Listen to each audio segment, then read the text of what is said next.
Hari ini saya mau share firman Tuhan ya dari Lukas pasal yang ke-15 ya, Lukas pasal yang ke-15 ya. Saya renungkan apa yang mau saya share malam hari ini ya. Dan hari ini saya digerakkan untuk menyampaikan di dalam Lukas pasal yang ke-15 ya. Ini adalah sebuah perumpamaan yang sudah sering kita dengarkan, perumpamaan yang tidak asing lagi buat kita, Bapak Saudara, ya. Uh, Perumpamaan yang sudah kita sering dengarkan, tapi saya ingin membagikannya buat kita, ya. Mungkin Bapak Saudara yang baru pertama kali, ya, bergabung, ya, saya akan menjelaskan firman Tuhan ini.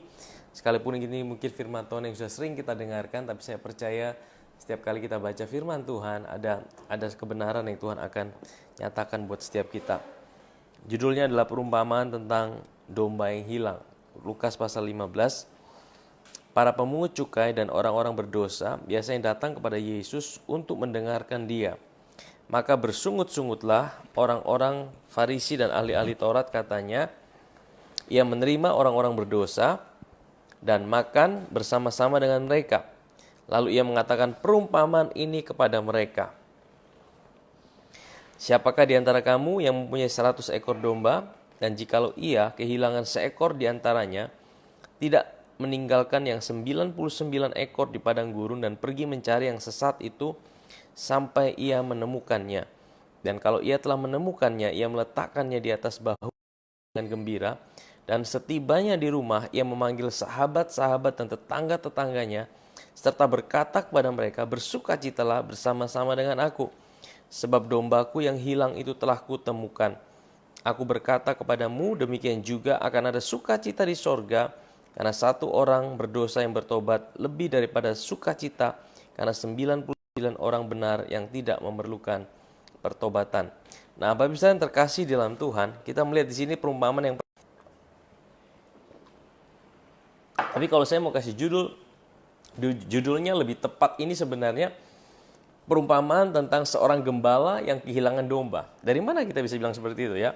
Nah, kita lihat di ayat 4 dikatakan, siapakah di antara kamu yang punya 100 ekor domba, dan jikalau ia kehilangan seekor di antaranya, tidak meninggalkan yang 99 ekor di padang gurun dan pergi mencari yang sesat itu sampai ia menemukannya. Yang pertama, yang pergi cari siapa? Yang pergi cari itu adalah gembalanya, ya. Ini bicara tentang Tuhan. Domba itu terhilang. Nah, gembala itu adalah Tuhan Yesus, ya. Nah, kemudian dikatakan kalau ia telah menemukannya, ia meletakkannya di atas bahunya dengan gembira, ya. Nah, saya ingin bilang gini, ini adalah cerita tentang pertobatan. Ini adalah kisah tentang pertobatan, saudara.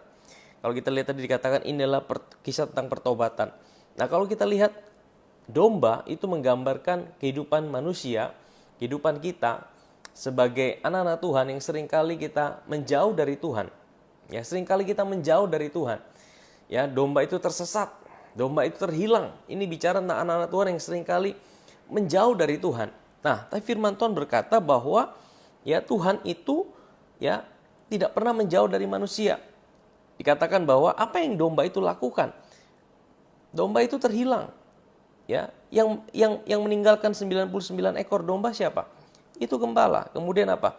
Dikatakan kalau ia telah menemukannya, ia meletakkannya di atas bahunya. Yang meletakkan di atas bahunya siapa? Itu juga gembala, saudara. Dan kemudian kalau tiba di rumah, ya, dan yang bersukacita dengan tetangga-tetangganya siapa? Itu juga gembala. Saudara, saya mau tanya, apa yang dilakukan oleh domba itu? Domba itu tidak lakukan apa-apa. Domba itu hanya membiarkan dirinya ditemukan oleh sang gembala. Nah, saudara, saya ingin kita belajar tentang arti pertobatan di sini. Pertobatan sebenarnya bukan usaha manusia untuk menemukan Tuhan. Pertobatan adalah mana ya respon kita terhadap usaha Tuhan menemukan kita, saudara. Bagian kita hanya membiarkan diri kita ditemukan. Saudara, apa yang gembala itu lakukan? Gembala itu lambang daripada Tuhan Yesus sebagai gembala agung kita. Nah, kalau kita lihat, gembala itu dia akan tinggalkan yang 99 ekor. Dan kemudian kalau Yesus menemukan, ia meletakkan di atas bahunya. Saudara, ada satu gambaran yang indah ketika Tuhan meletakkan di atas bahunya. Saudara tahu, ya di dalam bahasa Inggrisnya dikatakan dia taruh kita di atas dua bahunya, shoulders. Ya. Nah, saudara tahu, di dalam Perjanjian Lama, Firman Tuhan berkata bahwa Mesias itu lambang pemerintahan ada di atas bahunya. Satu bahu, cuma shoulder. Jadi saudara bayangkan, untuk mengatur lambang pemerintahan atas dunia, atas alam semesta, atas semua ciptaan itu Tuhan hanya butuh satu. Tapi untuk memikul saudara dan saya, firman Tuhan pakai dua bahu. Jadi dengan kata lain saudara, Tuhan mau bilang bahwa hidup kita ini jauh lebih berharga dari seluruh alam semesta. Hidup kita satu orang ini saudara, hidup kita. Saya pernah merenungkan saudara, dan kemudian saya dapatkan sebuah pengertian begini. Hidup kita ini, satu hidup kita, itu jauh lebih berharga dari seluruh dunia alam semesta, ciptaan yang ada itu kalau dijumlahkan saudara. Dan itu bisa kita ketemu satu nilai, satu nilai itu masih kalah dengan harga diri dari setiap kita. Saudara bayangkan, Tuhan menaruh kita di atas dua bahunya. Jadi saya mau bilang sama saudara, kalau malam hari ini saudara ada yang putus asa, merasa diri saudara tidak berharga, merasa diri saudara kecil, saudara merasa minder dalam diri saudara, merasa saudara orang yang tidak diperhatikan, tidak disayang. Saya mau bilang sama saudara bahwa hidup saudara itu jauh lebih mahal nilainya dari seisi dunia ini ada saudara. Amin. Jadi jangan pernah sia-siakan diri saudara, jangan pernah minder dan merasa diri saudara itu tidak ada harganya. Karena nilai diri kita, saudara tahu nilai diri kita seberapa harganya? Sama dengan nilai Yesus saudara. Saudara bisa bayangkan, firman Tuhan berkata untuk saudara, Yesus dia tidak korbankan malaikat saudara. Untuk saudara dia tidak korbankan malaikat, dia korbankan Yesus untuk menebus hidup saudara. Dan dia tidak mengorbankan malaikat, dia tidak korbankan yang lain, dia korbankan dirinya sendiri. Dengan kata lain, diri saudara itu nilainya sama dengan dia. Amin saudara. Nah, kita bisa melihat betapa nilai kita sungguh mahal. Tapi Tuhan itu sungguh luar biasa. Dia mau datang menjemput kita, dia datang untuk mengambil kita. Pertobatan itu bukan usaha kita menemukan Tuhan. Pertobatan itu adalah usaha Tuhan menemukan manusia. Bagian kita adalah meresponi saudara, membiarkan diri kita ditemukan oleh Tuhan. Nah saudara, perumpamaan yang kedua yaitu tentang apa? Tentang dirham yang hilang. Nah saudara, tadi yang pertama itu perumpamaan tentang domba yang hilang, itu bicara tentang pribadi Tuhan Yesus sebagai gembala. Nah yang kedua tentang dirham yang hilang, di sini katakan atau perempuan manakah yang punya 10 dirham, dan jika ia kehilangan satu di antaranya, tidak menyalakan pelita dan menyapu rumah serta mencarinya dengan cermat sampai ia menemukannya. Dan kalau ia telah menemukannya, ia memanggil sahabat-sahabatnya dan tangga-tangga serta berkata, bersukacitalah bersama-sama dengan aku, sebab dirhamku yang hilang telah kutemukan. Aku berkata kepadamu, demikian juga ada sukacita pada malaikat-malaikat Allah karena satu orang berdosa yang bertobat. Nah saudara, ini bicara tentang dirham yang hilang. Sekali lagi, dirham itu tidak buat apa-apa. Dirham itu hanya biarkan dia ditemukan oleh sang wanita, perempuan. Ini juga menggambarkan pribadi Allah yang kedua, yaitu Roh Kudus, saudara. Nah, jadi Tuhan Yesus memberikan perumpamaan itu lengkap, saudara. Yang pertama tentang pribadi dia sebagai Yesus, Tuhan, dan sebagai anak. Kemudian yang kedua ini sebagai wanita, ini digambarkan Roh Kudus.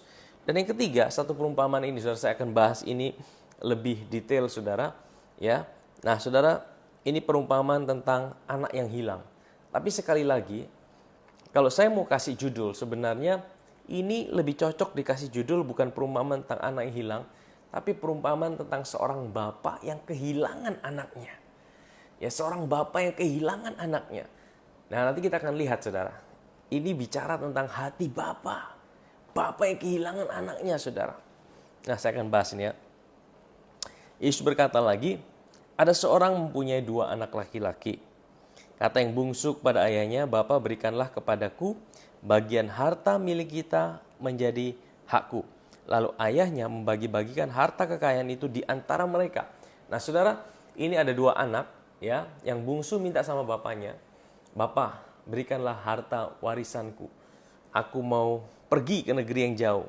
Ya, dan saudara, bapaknya kemudian apa? Bapaknya membagi-bagikan di antara mereka. Dengan kata lain bahwa bukan saja yang bungsu yang dapat, tapi juga yang sulung juga sudah dapat harta warisannya. Jadi ini orang tuanya belum meninggal, saudara, tapi yang bungsu sudah pergi dan bungsu sudah ambil, yang sulung juga sudah ambil, saudara. Nah, kemudian beberapa hari kemudian anak bungsu itu menjual seluruh bagiannya itu lalu pergi ke negeri yang jauh. Di sana ia memboroskan harta miliknya dengan hidup berfoya-foya. Setelah dihabiskannya semuanya, timbullah bencana kelaparan di dalam negeri itu, dan ia pun mulai melarat, saudara. Lalu ia pergi dan bekerja pada seorang majikan di negeri itu. Orang itu menyuruhnya ke ladang untuk menjaga babinya. Lalu ia ingin mengisi perutnya dengan ampas yang menjadi makanan babi, tapi tidak ada seorang pun yang memberikan itu kepadanya. Lalu ia menyadari keadaannya, katanya, "Betapa banyaknya orang upahan bapakku yang berlimpah-limpah makanannya, tapi aku di sini mati kelaparan." Saudara, ini gambarkan tentang anak ini pergi ke negeri yang jauh, dia berfoya-foya, ya, sehingga hartanya habis, saudara. Ya, kemudian apa yang terjadi? Dia kelaparan, kemudian dia mau makan, tidak bisa makan. Akhirnya dia jaga kandang babi, dan akhirnya dia makan makanan babi, tapi tidak bisa makan juga. Saudara, bayangkan kalau hidup kita jauh dari Tuhan. Hidup kita itu ada sebuah kekeringan, ada sebuah penderitaan, saudara. Jadi penderitaan itu sebenarnya bukan sesuatu yang kita cari, saudara. Penderitaan itu adalah ketika kita jauh dari Tuhan. Saudara, saya mau kasih tahu gini, Tuhan itu tidak pernah jauh dari kita, saudara. Ya, Tuhan itu tidak pernah jauh dari kita. Tapi kalau kita menjauh dari Tuhan, kita tidak merasakan Tuhan, kita tidak menyadari Tuhan dalam hidup ini, saudara, hidup kita akan ada penderitaan, saudara. Hidup kita ada dalam sebuah kesengsaraan, saudara. Ya, ini bukan bicara hanya soal finansial. Ada orang mungkin hartanya banyak, tapi hidupnya ngalamin sebuah kekeringan dalam kehidupannya. Hidupnya ngalamin sebuah kejenuhan dalam kehidupan. Dia stres, dia tidak lagi bisa merasakan Tuhan dalam kehidupannya. Nah, saudara, hari-hari ini, saudara, kita perlu terus bangun kesadaran akan Tuhan dalam hidup ini. Apalagi di saat situasi seperti ini, saudara. Nah, kemudian apa yang terjadi, Bapak Ibu Saudara?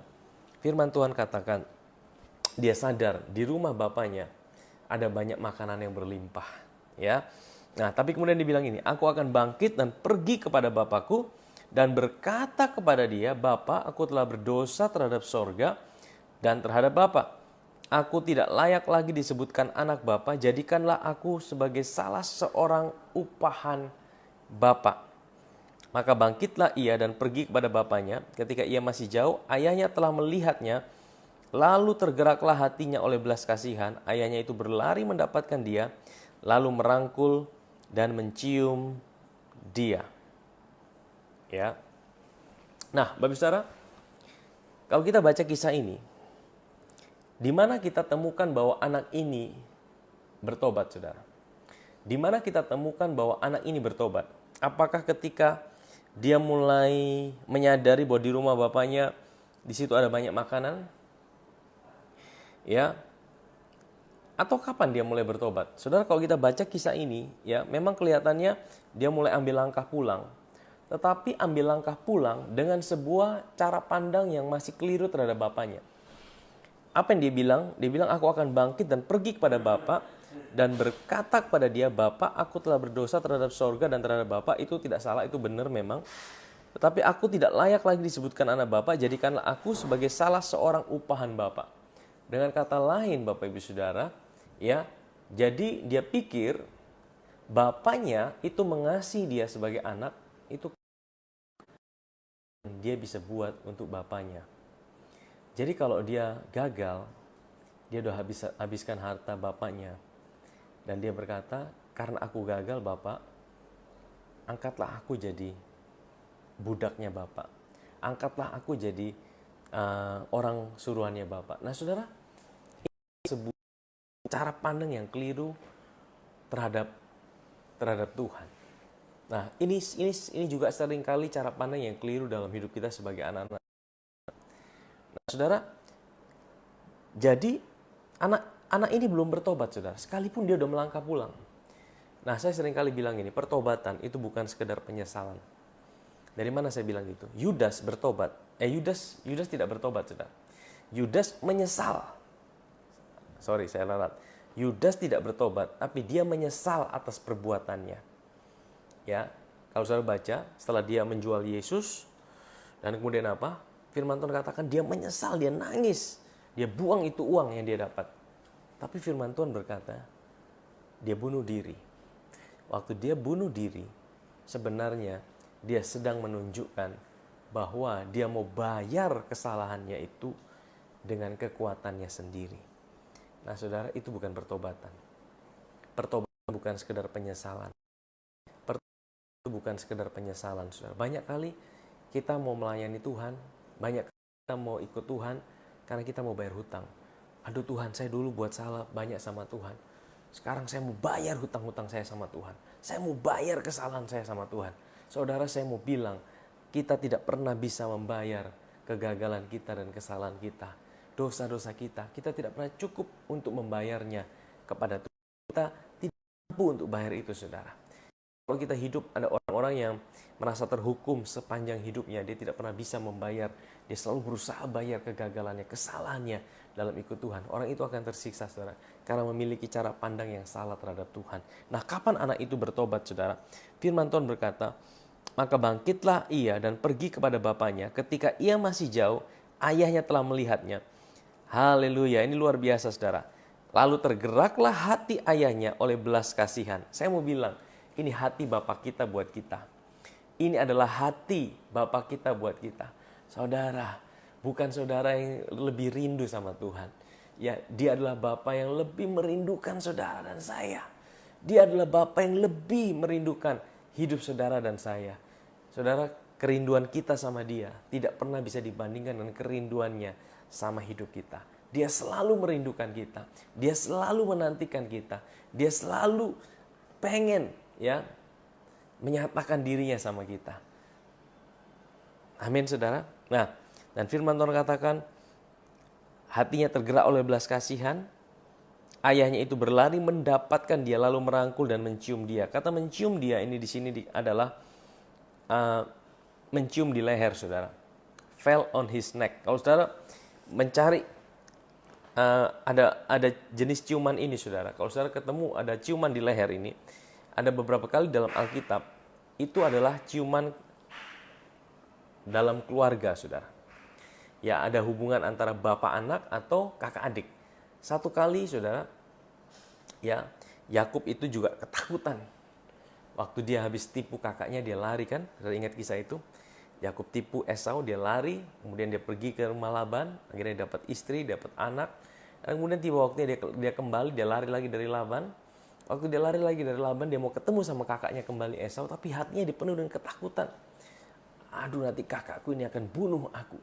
Akhirnya dia bikin strategi, dia suruh keluarganya maju dulu, dia terakhir, dia merangkak, saudara. Saudara tahu apa yang Esau lakukan? Esau datang dan mencium Yakub di leher. Jadi ciuman di leher itu melambangkan ciuman keluarga.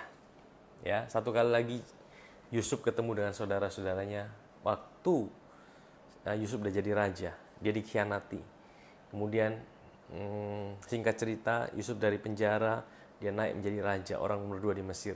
Saudara-saudaranya datang dan akhirnya mereka ketakutan karena mereka tahu itu Yusuf, ya. Tapi Yusuf akhirnya cium di leher. Nah, saudara tahu, ciuman di leher itu adalah ciuman bapak anak, kakak adik. Jadi waktu anak itu datang sama bapaknya dengan pemikiran, aku mau jadi budak bapakku, aku mau jadi orang upahan bapakku. Ya, seringkali pertobatan kita itu seperti itu. Aku menyesal atas dosa-dosaku, aku mau jadi upahan dari Bapa. Saudara tahu, upah itu artinya kita menempatkan diri kita sebagai hamba. Saudara, saya mau kasih tahu sebuah kebenaran. Siapapun saudara yang sedang nonton malam hari ini. Kalau saudara adalah orang percaya, saudara bukan hamba. Saudara adalah anak. Ya, status kita itu bukan hamba. Status kita adalah anak. Tapi kita memiliki hati untuk melayani sebagai hamba. Tapi kita adalah anak-anak Bapa di sorga yang dicintai tanpa syarat. Amin saudara. Ya, kalau kita menempatkan diri kita sebagai hamba, waduh, saudara sedih saudara. Makanya seringkali kita bilang ada hamba Tuhan ya yang mau khotbah di gereja kepada anak-anak Tuhan. Berarti yang khotbah itu pembantunya Tuhan kepada anaknya Tuhan. Saudara, salah sebenarnya. Kita harus tempatkan diri kita sebagai anak Tuhan. Identitas itu cuma satu, anak. Tapi anak yang mau jadi murid, anak yang mau melayani sebagai hamba, anak yang mau menjadi sahabat bapaknya, ya. Nah, saudara, ini kita mesti paham ini. Ini kita mesti mengerti ini, saudara, supaya kita tidak salah paham terhadap Tuhan. Nah, anak itu sempat salah paham terhadap Tuhan, tapi akhirnya bapaknya datang mencium dia, dan anak itu sempat berkata, kata anak itu kepadanya, Bapa, aku telah berdosa terhadap Bapa, terhadap sorga, terhadap Bapa, aku tidak layak lagi disebutkan anak Bapa. Tapi ayah itu berkata kepada hamba-hambanya, lekaslah, bawa kemari jubah yang terbaik, pakaikanlah itu kepadanya, kenakanlah cincin pada jarinya dan sepatu pada kakinya. Jadi, saudara, pertobatan anak bungsu itu di mana? Pertobatan anak bungsu itu bukan ketika dia berjalan pulang ke rumah. Pertobatan anak bungsu itu adalah ketika dia menyadari hati bapaknya terhadap dia. Ya, saya tadi bilang pertobatan itu bukan sekedar menyesal. Pertobatan itu bukan sekedar menyesal, saudara. Saya tadi bilang Yudas menyesal, tapi dia tidak bertobat, dia bunuh diri. Beda dengan Petrus. Petrus itu tidak dikatakan dia menyesal. Dosa Yudas sama dosa Petrus mana lebih besar? Dua-duanya besar. Yang satu menyangkal Yesus, yang Yudas menjual Yesus. Petrus lebih jahat lagi, saudara. Dia menyangkal Yesus 3 kali. Yesus pernah bilang, barang siapa yang menyangkal aku di hadapan manusia, aku akan menyangkal dia di hadapan Bapa. Saudara, kira-kira Petrus kehilangan keselamatannya tidak? Ini Yesus sendiri yang bilang loh, saudara. Makanya kita harus baca firman itu, jangan salah paham, saudara. Kita mesti mengerti. Petrus dia melanggar firman Tuhan, tidak kenal Yesus. Firman Tuhan tidak bilang bahwa dia menyesal, tapi firman Tuhan bilang dia datang pada Yesus. Dia tahu hati Tuhan terhadap dia. Nah, saudara, pertobatan itu bukan sekedar menyesal, nangis-nangis, keluar semua air mata. Tapi pertobatan itu adalah ketika kita mengenal hati Bapa terhadap hidup kita. Apa hati Bapa terhadap hidup kita? Dia selalu bilang kita anaknya. Dia selalu bilang siapa kita dalam dia. Dia selalu punya kerinduan untuk selalu mencintai hidup kita. Jadi saudara, jangan pernah meragukan ya identitas saudara sebagai anak di dalam Kristus. Bahkan ketika engkau gagal sekalipun. Saya pernah dengar seorang pengkhotbah, seorang pendeta besar yang bilang, ya, kalau statusmu, ya, jangan gampang-gampang bilang kau adalah anak kalau engkau tidak bisa buktikan melalui perbuatanmu. Saudara, saya mau bilang gini, saudara. Ini pernyataan yang salah, saudara. Anak itu bukan ditentukan dari perbuatannya. Anak itu dihasilkan dari kelahiran. Ya, anak kita. Kalau saya sebagai bapak, anak kita. Dia anak tapi dia bisa buat salah. Dia anak tapi dia bisa keliru, saudara. Dia bisa gagal. Tetapi dia tidak pernah berubah statusnya sebagai anak. Dia tidak perlu membuktikan bahwa dia adalah anak saya melalui perbuatannya. Dia menjadi anak saya bukan karena perbuatannya, tapi karena kelahiran. Demikian pula kita menjadi anak Bapa. Itu juga bukan karena apa yang kita buat, tapi oleh karena apa yang Yesus kerjakan melalui kelahiran. Tapi semakin kita sadar bahwa kita adalah anak, semakin kita sadar kita adalah anak Bapa, itu yang membuat kita bisa berbuat sesuatu yang menyenangkan hati Bapa. Jangan dibalik, saudara. Jangan dibalik, saudara. Ya. Nah, saya ingin bawa kita lebih lagi, saudara. Ayat berikutnya dikatakan, kata anak itu kepadanya, Bapa, aku telah berdosa. Nah, ayat itu berkata pada hamba-hambanya, lekaslah, bawa kemari jubah yang terbaik, pakaikanlah itu kepadanya, cincin dan sepatu. Ada 3. Jubah, cincin, dan sepatu. 3 hal ini ada maknanya, saudara. Waktu Yesus bilang ada jubah. Jubah itu bicara tentang status. Ya, kebenaran. Jubah kebenaran. Jubah kebenaran. Dia diingatkan kembali siapa dirinya. Tadinya dia lupa identitasnya, dia lupa dia mau jadi budak, dia mau jadi hamba. Tapi bapaknya pakaikan dia jubah. Ini berbicara mengenai bapaknya ingatkan lagi dirinya siapa dia dalam Tuhan, ya. Nah, kemudian cincin ini bicara otoritas. Pada zaman dahulu cincin itu dipakai untuk sebagai meterai, saudara. Bahwa cincin raja itu berbicara mengenai otoritas raja. Kalau kita tahu kita adalah orang benar, orang yang dibenarkan oleh darah Yesus, yang dijadikan benar, kita harus tahu bahwa ada otoritas Tuhan di dalam hidup kita. Ada otoritas yang Tuhan berikan dalam kehidupan kita. Kasut, ya, kelayakan. Di dalam perjanjian lama, kalau Musa ketemu Tuhan, Tuhan bilang tanggalkan kasutmu. Musa itu menggambarkan hukum Taurat, menggambarkan hamba. Hamba ketemu Tuhannya, dia harus tanggalkan sepatunya. Tanggalkan sepatu kita, saudara. Kita bukan datang ke gereja harus lepas sepatu, ya. Itu berbicara mengenai hati, ya, yang berbicara mengenai status hamba. Ini bicara mengenai Tuhan suruh pakai sepatu itu maksudnya apa? Ini bicara tentang kelayakan kita hari ini, kita adalah anak-anaknya, saudara. Nah, kemudian apa? Ayat berikutnya dikatakan, ambillah anak lembu tambun itu, sembelilah dia, marilah kita makan dan bersuka cita. Ya, bapaknya lebih kehilangan. Bapaknya bersuka cita, anak bungsunya ditemukan, saudara. Anakku ini telah mati dan menjadi hidup kembali, ia telah hilang dan didapat kembali. Maka mulailah mereka bersukaria. Ayat 25, tapi anaknya yang sulung berada di ladang, dan ketika ia pulang dekat rumah, ia mendengar bunyi seruling dan nyanyian tarian-tarian. Lalu ia memanggil salah seorang hamba dan bertanya kepadanya apa arti semuanya itu. Jawab hamba itu, adikmu telah kembali dan ayahmu telah menyembelih anak lembu tambun. Dan karena ia mendapatnya kembali dengan sehat, maka marahlah anak sulung itu dan ia tidak mau masuk. Lalu ayahnya keluar dan bicara dengan dia. Tapi ia menjawab ayahnya, katanya, telah bertahun-tahun aku melayani Bapa dan belum pernah aku melanggar perintah Bapa. Tapi kepadaku belum pernah Bapa berikan seekor anak kambing untuk bersuka cita dengan sahabat-sahabatku. Tapi baru saja datang anak Bapa yang telah memboroskan harta kekayaan Bapa bersama-sama dengan pelacur-pelacur. Maka Bapa menyembelih anak lembu tambun itu untuk dia. Kata ayahnya kepadanya, anakku, engkau selalu bersama-sama dengan aku, dan segala kepunyaanku adalah kepunyaanmu. Nah, saudara ingat tadi, anak bungsu, dia terhilang, ya. Dan kenapa dikatakan dia terhilang? Karena dia tidak menyadari siapa dirinya di hadapan bapaknya. Dia mengatakan dirinya adalah hamba. Dia mengatakan dirinya adalah orang upahan. Tadi saya bilang pertobatan itu bukan sekedar penyesalan, saudara. Pertobatan adalah ketika saudara menyadari siapa diri saudara di hadapan Tuhan. Engkau adalah engkau adalah anak. Engkau punya status adalah anak Bapa di surga yang dicintai. Saudara tahu? Yang terhilang itu bukan cuma anak bungsu, saudara. Jadi yang terhilang ini dua-dua anak terhilang. Yang satu terhilang di luar, yang satu terhilang di dalam rumah. Yang satu terhilang di luar rumah, yang satu terhilang dalam rumah. Yang sulung terhilang dalam rumah karena apa? Sekalipun, saudara perhatikan, yang sulung ini berkata, aku tidak pernah melanggar perintah Bapa. Aku selalu lakukan semua yang Bapa suruh. Ini orang, kalau jadi orang Kristen hari ini, orang Kristen yang luar biasa, saudara. Tidak pernah absen pelayanan, ya.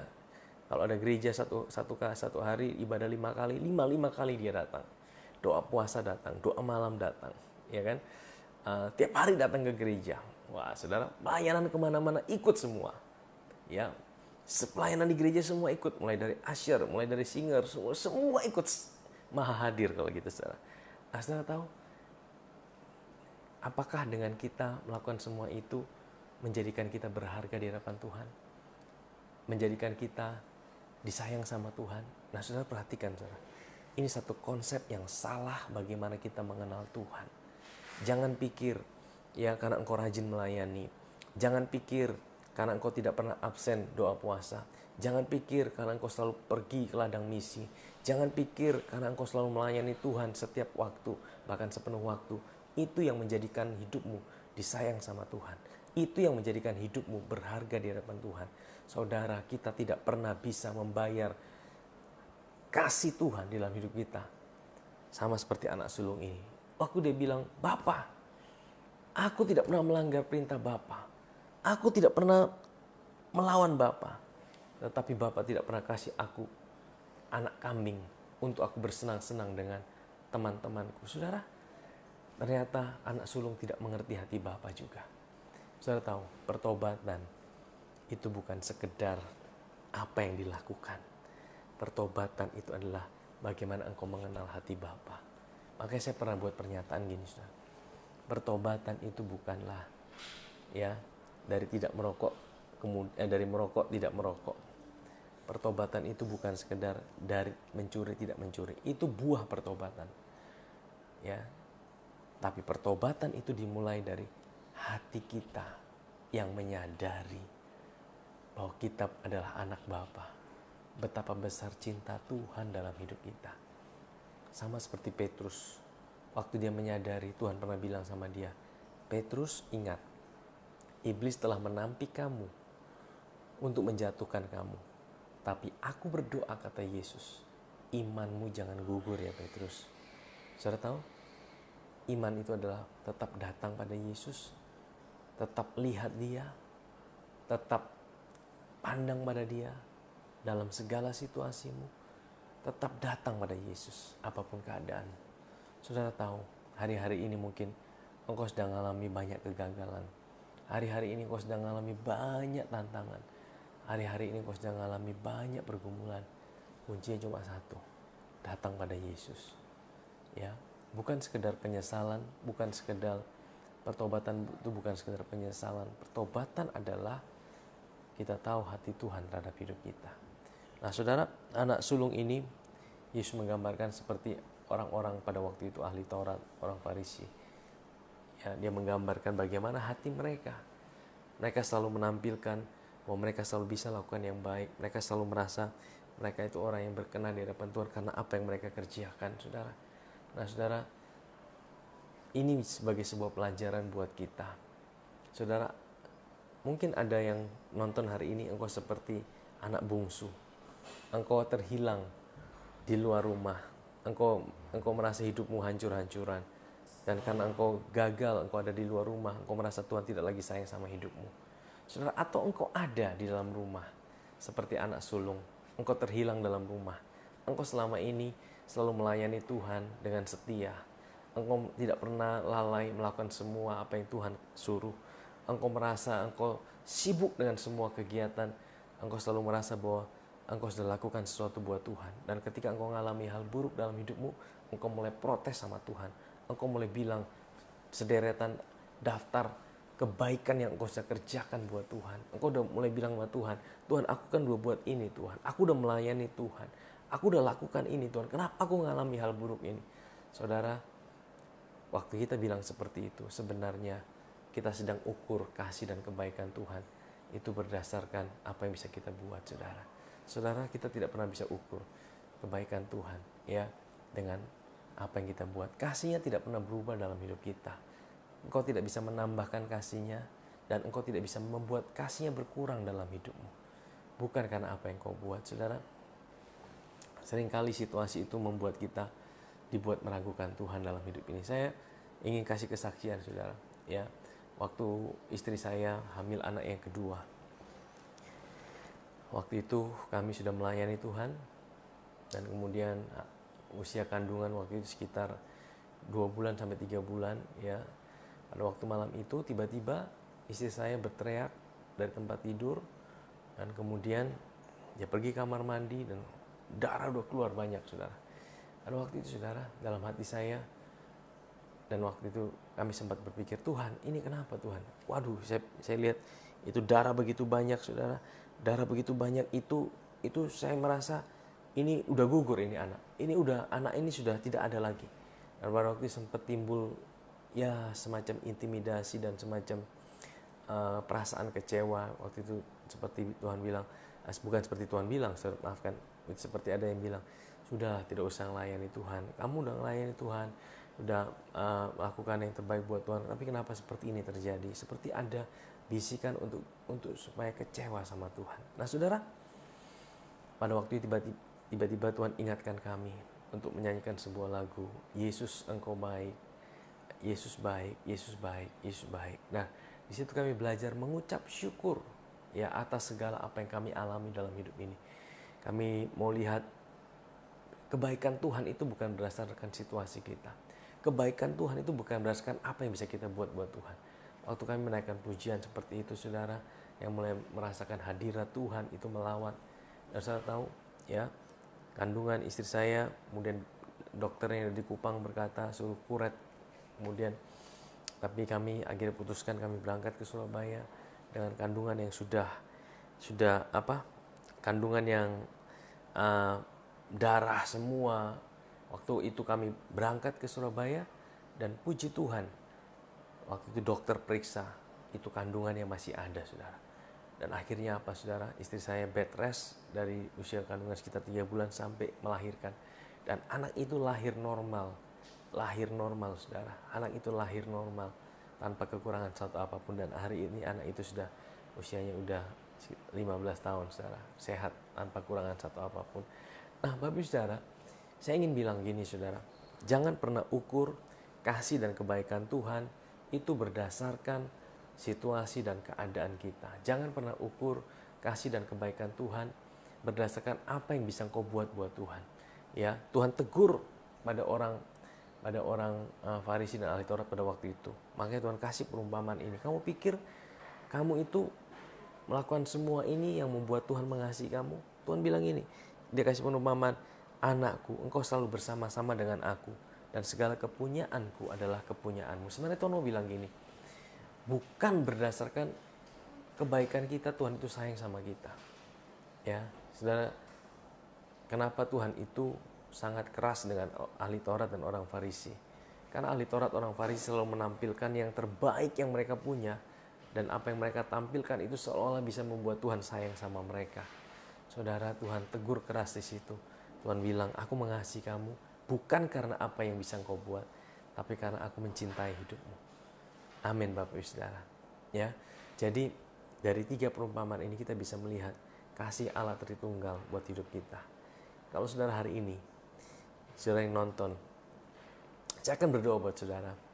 Ya, kalau saudara merasa bahwa hidup saudara tidak berarti, tidak berharga, saudara merasa bahwa kasih Tuhan berkurang dalam hidup saudara, mungkin karena kegagalan saudara, mungkin karena situasi saudara, mungkin karena saudara seperti anak bungsu yang terhilang di luar. Saudara, engkau mulai merasa bahwa dia Tuhan yang jauh dari hidupmu. Dia Tuhan yang tidak pernah jauh, saudara. Atau engkau seperti anak sulung yang engkau mulai ukur, ya, kasih Bapa berdasarkan apa yang sudah engkau kerjakan buat Tuhan. Saudara, pertobatan, metanoia, perubahan cara pikir. Cara pikir terhadap apa? Terhadap Bapa yang pertama, terhadap Tuhan. Kalau saudara punya cara pikir yang benar terhadap Tuhan, engkau bisa bangun hubunganmu yang benar dengan Tuhan. Dan kalau engkau bisa bangun hubunganmu yang benar dengan Tuhan, engkau bisa ngalamin segala berkat kasih-Nya, kesetiaannya. Engkau bisa menikmati Dia. Saudara tidak hidup dengan sebuah ketakutan. Engkau tidak hidup dengan sebuah kebimbangan dalam hidup. Engkau tidak hidup dengan sebuah intimidasi, selalu merasa bahwa ada yang kurang, kayaknya ada Tuhan, ada yang kurang dalam hidupku, yang kurang Tuhan mau. Saudara, kita tidak pernah bisa merasakan sebuah sukacita yang sesungguhnya. Tapi hari ini firman Tuhan datang dalam hidup kita.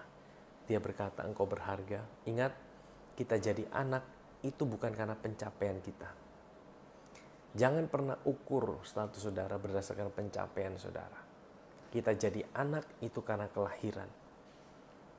Demikian pula kita jadi anak Bapa bukan karena pencapaian kita, tapi karena kelahiran kita di dalam Kristus. Anak bisa gagal, bisa. Tapi statusnya tidak pernah berubah. Tidak ada mantan anak. Ya, tidak ada mantan anak. Kalau kita tahu bahwa kita adalah anak, mungkin hidup kita bisa gagal, mungkin hidup kita bisa dalam masalah, mungkin hidup kita bisa dalam tantangan, tapi itu tidak pernah bisa merubah status kita di hadapan Bapa di sorga. Amin, saudara. Saya mau berdoa buat saudara. Ya, saya mau berdoa buat saudara. Saudara malam hari ini, kalau saudara yang sedang menyaksikan malam hari ini, ya nanti saudara kalau mau minta permohonan doa juga boleh dituliskan di situ. Ya, nah saudara ikuti, saudara terima malam hari ini kasih Bapa, dan saya percaya kasih Bapa itu akan melawat hidup saudara. Kasih Bapa itu akan memulihkan hidup saudara. Kasih Bapa itu akan memperbaharui hidup saudara dan saya. Mari saja kita akan berdoa bersama-sama. Bapa di sorga, Bapa yang baik, aku berdoa buat setiap anak-anak-Mu yang sedang nonton di rumah Tuhan. Baik secara live maupun secara siaran ulang. Aku berdoa dalam nama Yesus. Kami sudah dengar firman Tuhan, bahwa pertobatan itu adalah metanoia. Bagaimana perubahan cara pandang kami terhadap Tuhan. Bagaimana hati Tuhan terhadap kami. Tuhan itu selalu merindukan kami. Dia selalu datang. Tuhan tidak pernah tinggalkan kami. Bahkan Tuhan tidak pernah biarkan kami berjalan sendirian. Tapi seringkali cara pandang kami terhadap Tuhan yang salah, Tuhan. Malam hari ini Tuhan, aku berdoa buat setiap anak-anak-Mu yang ada di rumah. Buat anak-anak-Mu yang sedang ngalamin luka batin, intimidasi, mengalami kegagalan dalam hidup mereka. Bapa, aku berdoa dalam nama Yesus. Malam hari ini Tuhan, Engkau menjamah setiap anak-anak-Mu. Malam hari ini Tuhan, Engkau melawat setiap anak-anak-Mu. Aku berdoa dalam nama Yesus, hadirat Tuhan, jamahan Tuhan melawat setiap anak-anak-Mu malam hari ini. Di dalam nama Yesus, Engkau pulihkan setiap hati yang terluka Tuhan. Engkau balut kembali dengan kasih-Mu Tuhan. Engkau adalah Bapa kami. Engkau Bapa yang mencintai setiap kami lebih dari segalanya. Terima kasih Bapa, kami mengucap syukur. Engkau yang mengenal setiap anak-anak-Mu dalam pergumulan apapun yang mereka sedang hadapi. Tuhan tidak pernah tinggalkan Engkau. Tuhan selalu ada bersamamu dalam setiap apapun yang sedang kau jalani. Di dalam nama Yesus kami berdoa. Amin, amin, amin, amin. Haleluya. Bapak Saudara yang terkasih dalam Tuhan, terima kasih buat malam hari ini. Puji Tuhan. Yang menyaksikan, saya menyapa ya. Saudara yang mau tulis permohonan doa bisa tulis dalam kolom komentar. Saudara juga bisa bagikan berita kabar baik ini. Kalau saudara mau follow bisa di dalam halaman saya, karena di pertemanan pribadi sudah penuh, supaya setiap kali saya posting sesuatu, Bapak saudara bisa dapatkan notifikasinya. Dan melalui siaran ini saya juga selalu menyampaikan kabar baik saudara. Puji Tuhan, saya menyapa setiap kita yang ada di rumah. Tuhan Yesus memberkati kita. Shalom, selamat malam.